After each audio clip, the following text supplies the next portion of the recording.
Arsenal Rehab people, welcome. Therapy sessions free of charge. I don't charge around here. Just a safe space, to have honest, open dialogue with my people, with my fans. Let's set some context in this session. Areola, Mikel Arteta's childhood Basque region brethren, got Bournemouth their first away win against Arsenal, first double against Arsenal.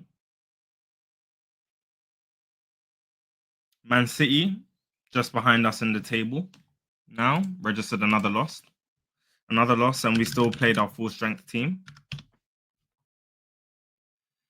Man City are now 3 points behind us. In the last 5 seasons, Eric Ten Dr. Robotnik Haag has won 2 trophies. David Moyes has won 1 trophy with West Ham, a European trophy, something we don't have in our own cabinet. Amorim will win a trophy. Enzo Maresca probably will win a trophy. Arne Slot has won the Premier League trophy. So people, tell me today, that's the context. Today, we're facing Bournemouth. We must win. Now, I wanted to rotate the squad. I said 2-1 to Arsenal, but I said it could go either way. And it did go the other way. Let's start with the game. There were key moments in the game. First 30 minutes, we played decently. We had chances. We had many a chance today. Could have been 4 goals, 4-0 by the end of the first half. Or let's say by the end of the 30 minutes. Odegaard slipped one to Martinelli early on 13 minutes. Slipped Rice in on his left foot. He puts it wide. 15 minutes in, Martinelli burned their right back, cuts it back to Rice across, and Rice cuts across the ball, puts it wide. Let's talk about then 26 minutes in, Saka, Trossard, great press by the whole team. Saka then passed it to Trossard, then into Martinelli, who shook the defender, hits it on his left foot, went wide. We had chances in those first 30 minutes. And as I've been saying for this whole season, we play our best football when players interchange. You saw Trossard on the right at times. You saw Rice almost playing in the number 9 position. You saw Martinelli coming inside or Saka coming inside. After 30 minutes, though, apparently a full football match is only 30 minutes because after 30, Bournemouth grow into the game. And where have we seen this story before? Where we play well for 30 minutes, the other team just before halftime grows and grows into the game. But anyway, Rice gets a goal. Fantastic goal by Rice. Starts with Partey. Honestly, I'm mad. I'm mad.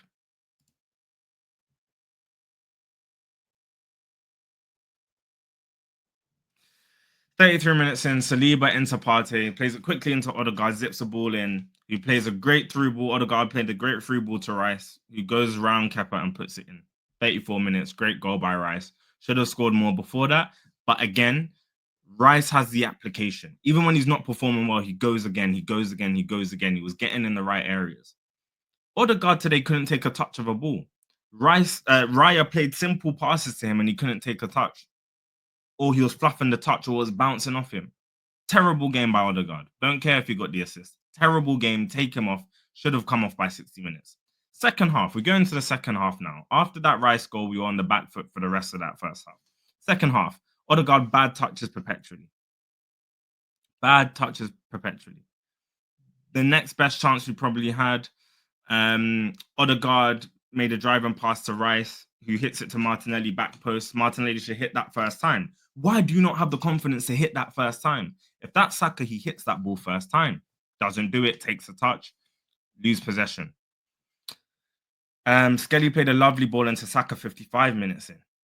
Saka takes that chance.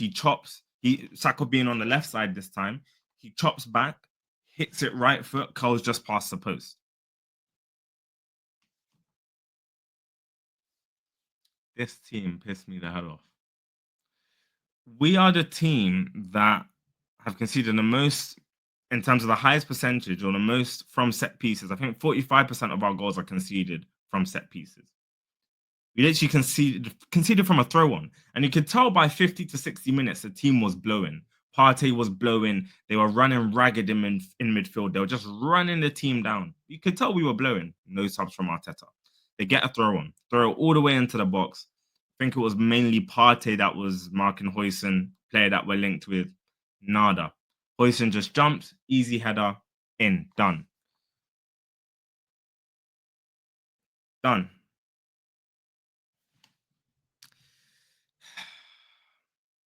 Set piece again. 75 minutes. Ball flicked onto Evan Nilsson, back post, who's being marked by Odegaard. Why is Odegaard marking him? Why is Odegaard marking Evan Nilsson? Odegaard basically wrestles himself to the ground. He pretty much RKO'd himself to the ground. Doesn't stop Evan Nilsson from getting the ball into the net. Then VAR. Let's speak about VAR. Now, let me make something abundantly clear before I get onto VAR. We deserve to lose that game. And for anybody else who says, no, VAR, blah, blah, blah, no, we deserve to lose that game. And I will chat about VAR. We deserve to lose that game because we didn't do enough to win it or to draw it. So therefore, we deserve to lose. VAR. The first angle that was shown on Sky Sports in full motion in HD clearly showed it came off Evan Nilsson's elbow. Every angle after that and every camera shot was filmed on a damn potato and apparently was inconclusive. They took like 5 minutes to the point where the last angle that was shown before they reached the decision that it is a goal or that it's inconclusive looked like it was taken from someone's phone camera up in row Z. You could barely see the pixels. And these men were like, yep, inconclusive.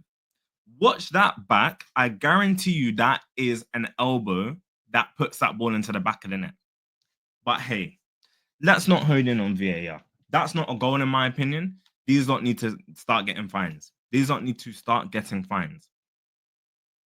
Anyway, besides the point. 2-1. We're now 2-1 down. 85 minutes. Let's speak about Mikel Arteta. 85 minutes till you bring on any single substitution. Partey was blowing. As soon as we got to the second half, you could tell the guy was not on it. Odegaard was terrible, horrible. Trossard was non-existent. Martinelli was just running the ball into nonsense places. Saliba started becoming a bit sloppy, even though he had a good game overall. Skelly was trying to do things, playing balls in between the lines. Saka was trying. Rice was trying. 85 minutes we make subs. Marino, Zinchenko, Sterling end up coming on in the last 10 minutes, including injury time. Zinchenko. Again, bring this back to Arteta. 87 minutes in. You see how Zinchenko inverted into midfield from left back. Spun his defender, inverted into midfield, played a pass into Odegaard, plays the ball forward. We go on a bit of attack, and lo and behold, Odegaard and Sterling slow down the play and reduce the attack to nothing. Sterling. Again, get him on a Lime bike back to Chelsea tonight. Get him on a Lime bike back to Chelsea tonight. He cannot represent this shirt. And in fact, what's mad is, in my starting 11, I said I would have played him. I don't know what I was thinking. Because I was thinking ahead to PSG. I was thinking we rest players. And guess what? Look at how all of those Arsenal players were blowing today. Odegaard, I think he's messed up his ankle again. Even though he walked it off, I feel like he probably has. PSG today rested their whole team. They lost 2-1, but guess what? They rested their whole team. Luis Enrique will be watching that result and be like, yep, they've just exhausted their entire team. That PSG team talk ahead of the second leg of the semi-final, Luis Enrique will literally say, yeah, run them ragged for 30, 45 minutes, get 2 goals, sit back, relax, run away to the final.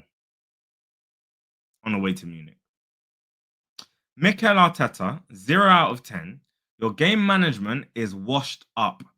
Made no subs, didn't rotate the team enough. Team was sluggish. We're now only 3 points ahead of Man City. We're at risk of not finishing the season second. If you think that's not important, it's friggin' important because, again, like I said to you, Enzo Maresca will probably win a trophy or Amarim will win a trophy. David Moyes has won a European trophy in the last few years. Dr. Robotnik Ten Hag has won 2 trophies in the last 4 years. Friggin' Man City will probably win the FA Cup this year. Liverpool, Newcastle have won the Carabao Cup. Eddie Howe won the Carabao Cup. So out of that top 6 or any other club, Tottenham, Cockenbull FC and United that are down by the bottom there, they can come out with some respect. If Arteta doesn't win this Champions League, I'm telling you, the man needs to kick rocks. Or we need to have we will have some serious conversations. Best believe it. Best believe it. Best believe it. But look, 2-1, we lost the game. That's the reality. If you needed any more insight to realize that Arteta only ever has a plan A, it was that. You decided to throw the kitchen sink at it, still didn't work, and you ended up burning your players out, losing the game, knocking our confidence, and now we go into PSG in the semi-finals. I'll make another video. We'll talk about the PSG game. But yeah, that's the context. We lost. And we're probably going to end up coming out of the season with nothing. And if we come up with something, boy, it will be a miracle. Anyway, people, it's your boy NLG. Drop a like if you like it. Drop a sub if you love it. To be a part of the NLG fam, and you know what it is. Stay tuned, and I'll catch you later in a bit. Peace.